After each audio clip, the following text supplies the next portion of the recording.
ஈழ மக்கள் ஜனநாயக கட்சி அகில இலங்கை தமிழ் காங்கிரஸ் யாழில் வேட்புமனு தாக்கல். ஜனநாயக தமிழ் தேசிய கூட்டணியில் சசிகலா ரவிராஜ் போட்டி. கட்சியிலிருந்து விலகி சுயேட்சையாக சிவஞானம் ஸ்ரீதரன் போட்டியிட வேண்டும் முன்வைக்கப்பட்ட கோரிக்கை. முன்னாள் நாடாளுமன்ற உறுப்பினர் சிவசக்தி ஆனந்தன் தேர்தலில் போட்டியிடாமல் இருக்க தீர்மானம்.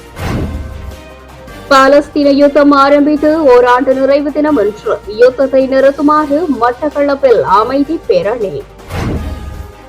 பாராளுமன்ற தேர்தலில் தமிழ் மக்களின் முழுமையான ஆதரவு எமக்கு கிடைக்கும் தேசிய மக்கள் சக்தி நம்பிக்கை. ஈஸ்டர் அறிக்கையை கட்டுவாப்பட்டிய தேவாலயத்திற்கு எடுத்து வர ஜனாதிபதி மறந்தது ஏன்? உதய கம்மன் பில கேள்வி. மட்டக்களப்பில் 17 சுயேட்சை குழுக்களும் ஒரு அரசியல் கட்சியும் வேட்புமனு தாக்கல். ஜேவிபி தமிழ் மக்களின் இன பிரச்சனையை தீர்த்துவிடும் என்பதில் எனக்கு நம்பிக்கை இல்லை, செல்வம் அடைக்கலநாதன் சுட்டிக்காட்டு. இரு மாவட்டங்களில் மாத்திரம் யானை சின்னத்தில் களமிறங்கும் ஐக்கிய தேசிய கட்சி. சஜித்துக்கு ஆதரவு அளித்தவர்களை தேசிய மக்கள் சக்தியுடன் இணைவு மகிந்து அமரவீர. ஜனாதிபதி பாதுகாப்பு பிரிவில் இருந்து 307 போலீசார் இடமாற்றம் போலீஸ் மா அதிபரினால் அங்கீகரிப்பு.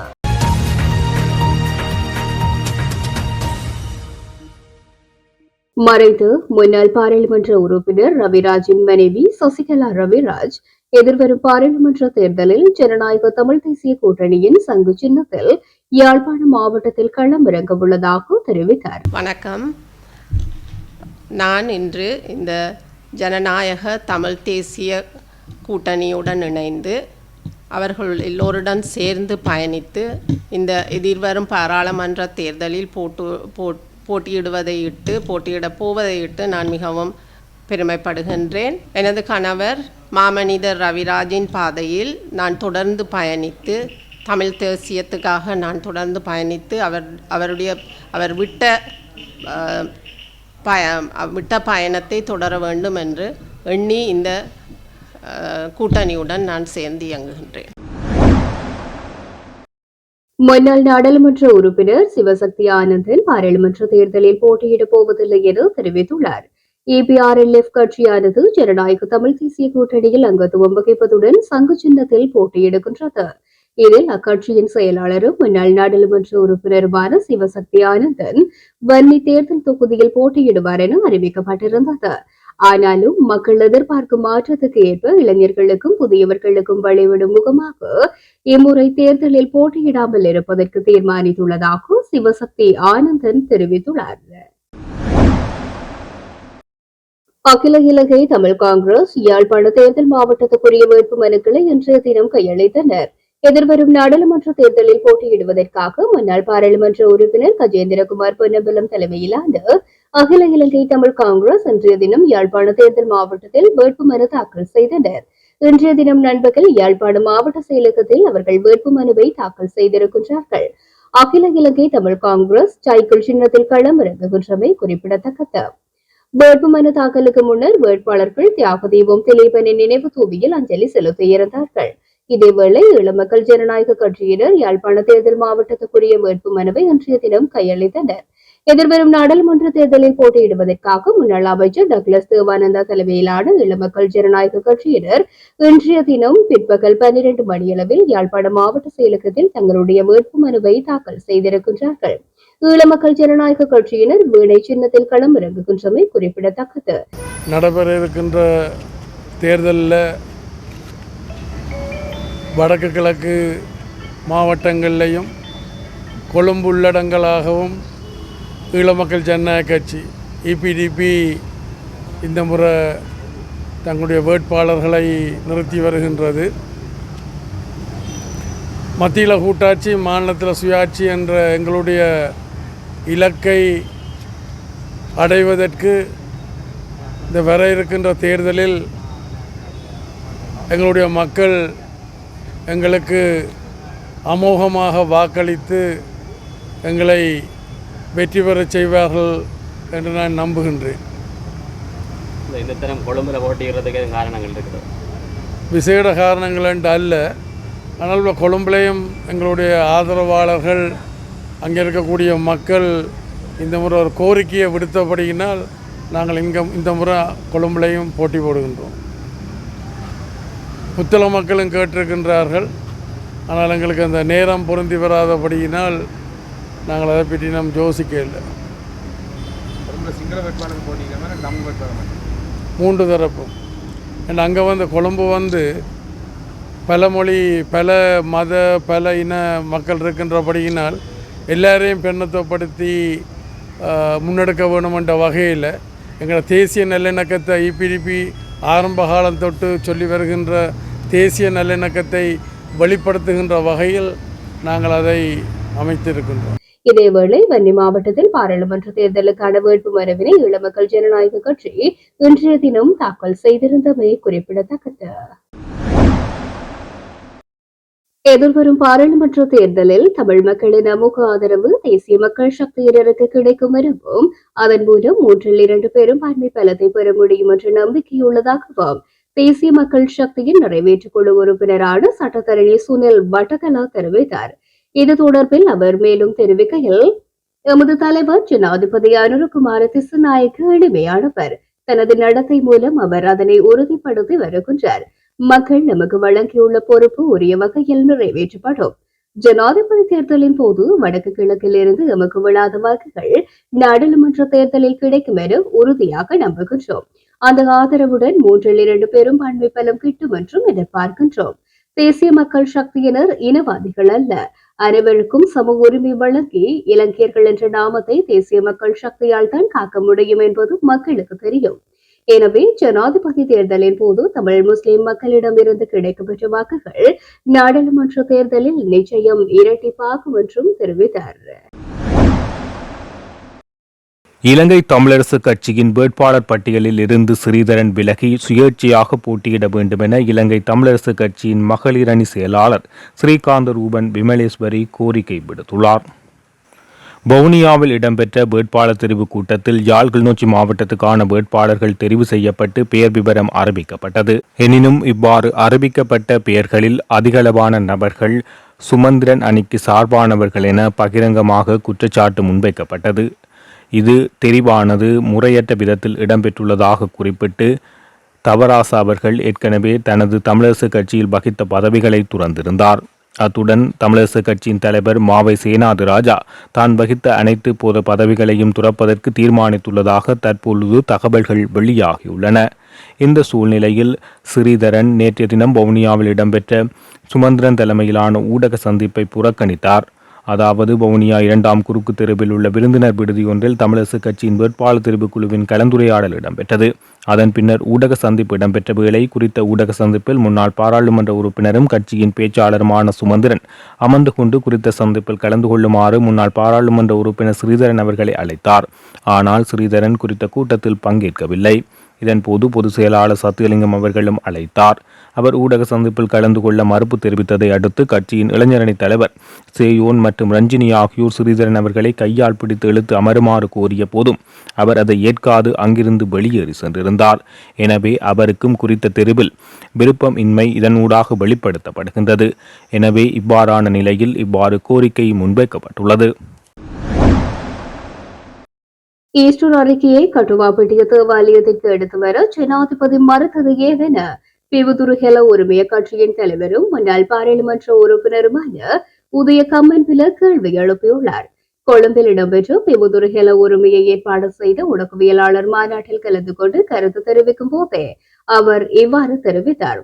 ஜனாதிபதி கட்டுவாப்பட்டிய தேவாலயத்திற்கு செல்லும் போது ஈஸ்டர் அறிக்கையை எடுத்து சென்றிருக்க வேண்டும்.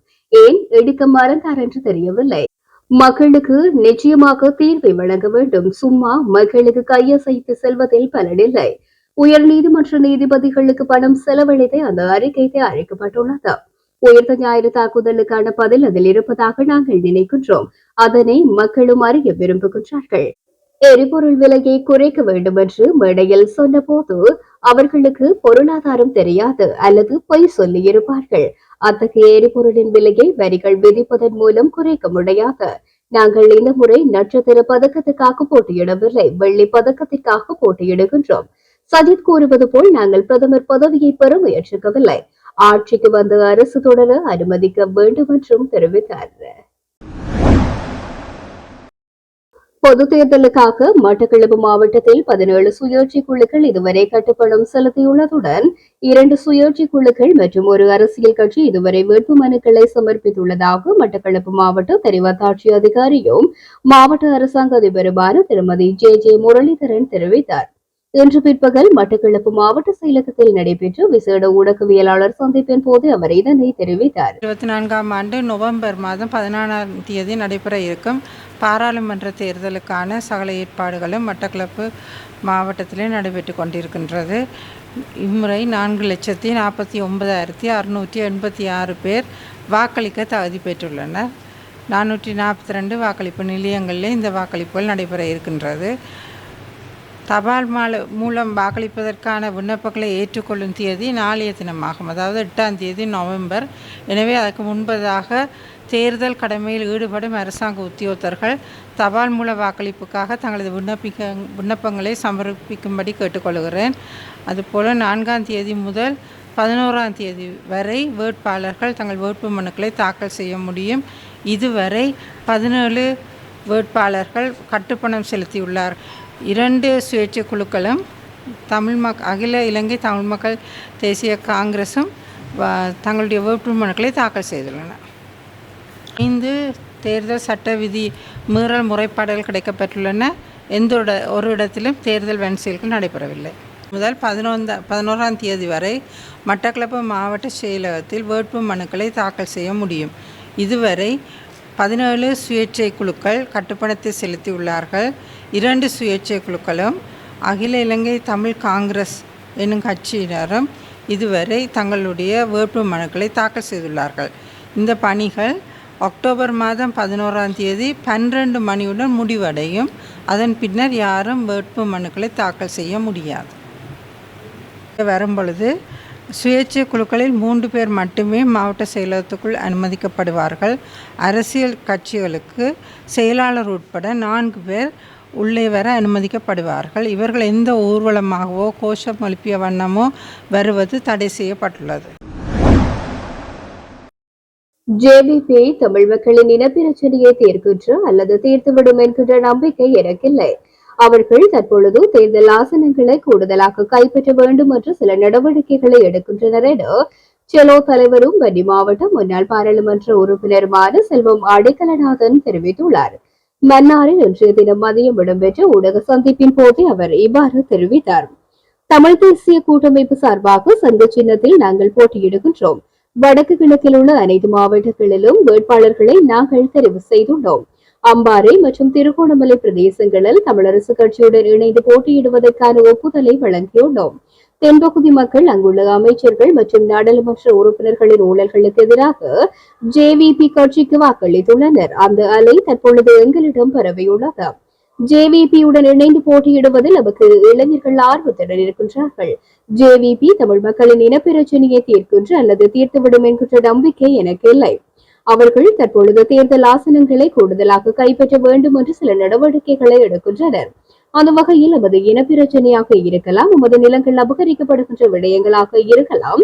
கடந்த காலங்களில் அனுபவித்த துப்பாக்கி சத்தங்கள் இல்லாத எமது தேசத்தை அனுபவிக்கின்ற நிலைப்பாடுகளை இந்த ஜேவிபி அரசாங்கம் நிறுத்துமா என்கின்ற கேள்வி இருக்கின்றது என்று அவர் மேலும் தெரிவித்துள்ளார். அரசாங்கத்தின் மறுசீரமைப்புகளை செயற்படுத்த உலக வங்கி வேலை திட்டத்தின் 2ஆம் கட்டத்திற்கு அமைவாக $200 மில்லியன் வழங்க அனுமதித்துள்ளது. இலங்கையின் பொருளாதார முன்னேற்றம் மற்றும் பொருளாதார மறுசீரமைப்பு வேலை திட்டங்களுக்கு ஒத்துழைக்கும் வகையில் உலக வங்கி குழுமத்தின் சர்வதேச அபிவிருத்தி சங்கத்தினால் மேலும் $200 மில்லியன் வழங்குவதற்கு அனுமதி வழங்கப்பட்டுள்ளது. அதற்கமைவான ஒப்பந்தத்தில் கைச்சாத்திடும் நிகழ்வு இன்று ஜனாதிபதி அலுவலகத்தில் நடைபெற்றதோடு இந்த ஒப்பந்தத்தில் ஜனாதிபதி அனுரகுமார திசுநாயக்க முன்னிலையில் இலங்கை அரசாங்கத்தின் நிதி செயலாளர் KM மஹிந்த ஸ்ரீவர்தன மற்றும் உலக வங்கியின் இலங்கைக்கான பணிப்பாளர் டேவிட் சிஸ்லேன் ஆகியோர் கையொப்பமிட்டிருந்தனர். இலங்கையின் மறுசீரமைப்பு நிலைப்படுத்தல் மற்றும் பொருளாதாரத்தை சுமூக நிலைக்கு கொண்டு வருவதற்கான அபிவிருத்தி கொள்கைகளுக்கு நிதியளிக்கும் வேலை திட்டத்தின் 2ஆம் கட்டத்தின் கீழ் இந்த நிதி உதவி இலங்கைக்கு கிடைத்துள்ளது. இந்த 2 வருட வேலை திட்டம் வறுமை மற்றும் பாதிக்கப்படக்கூடிய மக்கள் மீதான தாக்கத்தை குறைத்து முழுமையான பொருளாதார நிலைத்தன்மையை ஏற்படுத்தும் நோக்கில் செய்யப்படுகின்றது. இந்த வேலை திட்டத்தின் பிரதானமான 3 அம்சங்களாக முதலாவது பொருளாதார நிர்வாகத்தை மேம்படுத்தல், நிதிநிலைத்தன்மையை பாதுகாத்து அரசு வளங்கள் முகாமைத்துவம், நிதியொழுக்கம், வெளிப்படைத்தன்மை மற்றும் பொறுப்பு கூறலை பலப்படுத்தல். இரண்டாவதாக வளர்ச்சி மற்றும் போட்டித்தன்மையை மேம்படுத்தல். மூன்றாவதாக வறிய மற்றும் பாதிக்கப்படக்கூடியவர்களை பாதுகாத்தல். இதேவேளை உலக வங்கியின் இந்த நிதி உதவி இலங்கையின் பொருளாதாரத்தை நிலைப்படுத்தவும் எதிர்காலத்தில் அவ்வாறானதொரு நெருக்கடி மீண்டும் ஏற்படுவதை தவிர்ப்பதற்கும் தீர்மானமிக்க செயற்பாடுகளை முன்னெடுக்க உதவும் என்பதோடு நிலையானதும் போட்டித்தன்மை மிக்கதுமான சூழலை உருவாக்கும் என்றும் நம்பப்படுகின்றது. தமிழ் மக்களின் பிரதிநிதித்துவத்தினை காப்பாற்றும் பொருட்டு அனைத்து கட்சிகளும் ஒரு அணியின் கீழ் பயணிக்க முன்வர வேண்டும் என வடக்கு கிழக்கு ஒருங்கிணைப்பு குழு வேண்டுகோள் விடுத்துள்ளது. மட்டக்களப்பு ஊடக அமையத்தில் இன்று இடம்பெற்ற ஊடக சந்திப்பிலேயே இவ்வாறு குறிப்பிடப்பட்டுள்ளது. இது குறித்து வடக்கு கிழக்கு ஒருங்கிணைப்பு குழுவின் கிழக்கு மாகாண ஒருங்கிணைப்பாளர் கண்டுமணி லவகுலராசா தெரிவிக்கையில், எதிர்வரும் நாடாளுமன்ற தேர்தல் வடக்கு கிழக்கு மக்களை பொறுத்தவரையில் முக்கியத்துவம் வாய்ந்தது. எனவே எமக்கான பிரதிநிதித்துவத்தை காப்பாற்றும் பொருட்டு அனைத்து தமிழ் கட்சிகளும் ஒன்றிணைய வேண்டும். அத்துடன் பெண்களுக்கான பிரதிநிதித்துவத்தை வழங்குவதற்கும் கட்சிகள் முன்வர வேண்டும் என்று கூறியுள்ளார். எதிர்வரும் பொது தேர்தலில் நுவரெலியா மற்றும் வன்னி மாவட்டங்களில் யானை சின்னத்தில் போட்டியிடுவதற்கு ஐக்கிய தேசிய கட்சி தலைமையிலான கூட்டணி தீர்மானித்துள்ளதாக ஐக்கிய தேசிய கட்சியின் தவிசாளர் வஜ்ராபே வர்த்தனு தெரிவித்துள்ளார். கொழும்பில் இடம்பெற்ற செய்தியாளர் சந்திப்பின் போது அவர் மேற்கண்டவாறு குறிப்பிட்டார். தொடர்ந்தும் தெரிவிக்கையில், எதிர்வரும் பொது தேர்தலில் நுவரெலியா மற்றும் வன்னி தவிர்ந்த ஏனைய மாவட்டங்களில் கேஸ் சிலிண்டர் சின்னத்தில் போட்டியிடுவதற்கு ஐக்கிய தேசிய கட்சி தலைமையிலான கூட்டணி எதிர்பார்த்துள்ளது. அதன்படி நுவரெலியா மற்றும் வன்னி மாவட்டங்களில் யானை சின்னத்தில் போட்டியிட உள்ளோம். இது தொடர்பான இறுதி தீர்மானத்தை எட்டுவதற்கு கலந்துரையாடல் இடம்பெற்று வருகின்றன என்றும் அவர் குறிப்பிட்டுள்ளார். ஜனாதிபதி தேர்தலில் ஐக்கிய மக்கள் சக்தியுடன் இணைந்து சஜித் பிரேமதாசவுக்கு ஆதரவளித்த ஸ்ரீலங்கா சுதந்திர கட்சி உறுப்பினர்களே தற்போது தேசிய மக்கள் சக்திக்கு ஆதரவளிப்பதாக தெரிவித்துள்ளார்கள் என்று முன்னாள் அமைச்சர் மகிந்த அமரவீர தெரிவித்துள்ளார். அத்துடன் அவர்கள் ஸ்ரீலங்கா சுதந்திர கட்சியில் எந்த பதவியையும் வகிக்கவில்லை என்றும் சுட்டிக்காட்டினார். நேற்றைய தினம் அம்பாந்தோட்டையில் இடம்பெற்ற நிகழ்வொன்றில் கலந்து கொண்டு அதன் பின்னர் ஊடகங்களுக்கு கருத்து தெரிவிக்கையிலேயே இந்த விடயத்தை குறிப்பிட்டிருக்கின்றார். இங்கு அவர் தொடர்ந்தும் குறிப்பிடுகையில், நாம் பேச்சுவார்த்தைகள் அனைத்தையும் நிறைவு செய்துள்ளோம். அதற்கமைய ஜனாதிபதி தேர்தலை போன்று பொது தேர்தலிலும் சமையல் எரிவாயு சிலிண்டர் சின்னத்தில் கூட்டணியில் போட்டியிட உள்ளோம். விரைவில் நமது கூட்டணி வேட்புமனுவை தாக்கல் செய்யும். நாட்டின் சகல தேர்தல் தொகுதிகளிலும் வேட்பாளர்களை களமிறக்குவதற்கு எதிர்பார்த்துள்ளோம். பொது தேர்தலின் பின்னர் ஸ்ரீலங்கா சுதந்திர கட்சியை மேலும் பலப்படுத்தி உள்ளூராட்சி மற்றும் மாகாண சபை தேர்தல்களில் போட்டியிடுவோம் என்றும் தெரிவித்தார். ஜனாதிபதி பாதுகாப்பு பிரிவில் இருந்து நாடு முழுவதும் உள்ள பல்வேறு போலீஸ் பிரிவுகளுக்கு உடனடியாக அமலுக்கு வரும் வகையில் 307 போலீசார் இடமாற்றம் செய்யப்பட்டுள்ளனர். பொதுச்சேவை ஆணைக்குழுவின் நடைமுறை விதிகளின் 258(1) மற்றும் 2 படி தேர்தல்கள் ஆணைக்குழுவின் ஒப்புதலின் கீழ் இந்த இடமாற்றங்கள் போலீஸ் மா அதிபர் பிரியந்த வீரசூரியவினால் அங்கீகரிக்கப்பட்டுள்ளன. பணியிடமாற்றம் செய்யப்பட்டவர்களில் 11 தலைமை ஆய்வாளர்கள், 5 ஆய்வாளர்கள், 38 உப போலீஸ் அதிகாரிகள் மற்றும் 12 பெண் உப போலீஸ் அதிகாரிகள் உள்ளடங்குகின்றார்கள். இதேவேளை ஜனாதிபதி பாதுகாப்பு பிரிவில் தற்காலிகமாக கடமையாற்றிய 24 போலீசாரின் இடமாற்ற உத்தரவு ரத்து செய்யப்பட்டுள்ளது. பாலஸ்தீன காசா மீது இஸ்ரேல் தாக்குதலை ஆரம்பித்து இன்றுடன் ஓராண்டு நிறைவடைகின்றது. இதனையொட்டி பலஸ்தீன மக்கள் மீதான தாக்குதலை நிறுத்த கோரி மட்டக்களப்பு நகரில் இன்றைய தினம் காலை தமிழ் முஸ்லிம் பெண்களினால் அமைதி பேரணி நடைபெற்றது. மட்டக்களப்பு லேடி மெனிங் டிரைவ் தோணியார் தேவாலயத்திற்கு முன்னால் ஆரம்பமான அமைதி பேரணி பார் வீதி, திருமலை வீதியூடாக சென்று மட்டக்களப்பு மகாத்மா காந்தி பூங்காவை அடைந்தது. சமூக செயற்பாட்டாளர்களான தட்சணாமூர்த்தி சாரதா தேவி, திருமதி அனீசா பெர்தவுஸ் உட்பட பலரும் கலந்து கொண்டனர். பேரணியை முன்னிட்டு பலத்த போலீஸ் பாதுகாப்பு ஏற்பாடுகள் செய்யப்பட்டிருந்தமை குறிப்பிடத்தக்கது. இலங்கை தமிழரசு கட்சியின் பெண் வேட்பாளர் தெரிவில் பெரும் அநீதி இழைக்கப்பட்டுள்ளதாக கட்சியின் மகளிரணி பிரதிநிதிகள் விசனம் வெளியிட்டுள்ளனர். யாழ் ஊடக அமையத்தில் இன்று இடம்பெற்ற ஊடகவியலாளர் சந்திப்பில் அவர்கள் இதனை தெரிவித்தனர். வவுனியாவில் இடம்பெற்ற வேட்பாளர் தெரிவு கூட்டத்தில் யாழ் மற்றும் கிளிநொச்சி மாவட்டங்களுக்கான வேட்பாளர்களாக முன்னாள் பாராளுமன்ற உறுப்பினர்களான Sivagnanam Sritharan, M.A. Sumanthiran, SCC Ilangovan, Kesavan Sayanthan, Chandralingam Sukithan, Sureka Sasheendran, Emmanuel Arnold, Krishnaveni Sritharan, Thiyagaraja Prakash ஆகியோர் நியமிக்கப்பட்டுள்ளனர். இம்முறை பாராளுமன்ற தேர்தலில் 2 பெண் பிரதிநிதித்துவங்கள் வழங்கப்பட்டுள்ளது. அந்த வகையில் சுரேகா சசீந்திரன் மற்றும் கிருஷ்ணவேணி ஸ்ரீதரன் ஆகிய 2 வேட்பாளர்களுக்கு வாய்ப்பு வழங்கப்பட்டுள்ளது. எனினும் தமிழரசு கட்சியில் மூத்த உறுப்பினர்கள் பலர் இருப்பதாகவும் இவ்வாறு வழங்கப்பட்ட இருவரும் சுமந்திரனுக்கு சார்பானவர்கள் என குற்றச்சாட்டு முன்வைக்கப்பட்டுள்ளது. ஆகையால் முறையான முறையில் இத்தெரிவு இடம்பெறவில்லை என தமிழரசு கட்சியினுடைய மகளிர் அணி இன்றைய தினம் தமது விசனத்தை தெரிவித்துள்ளனர்.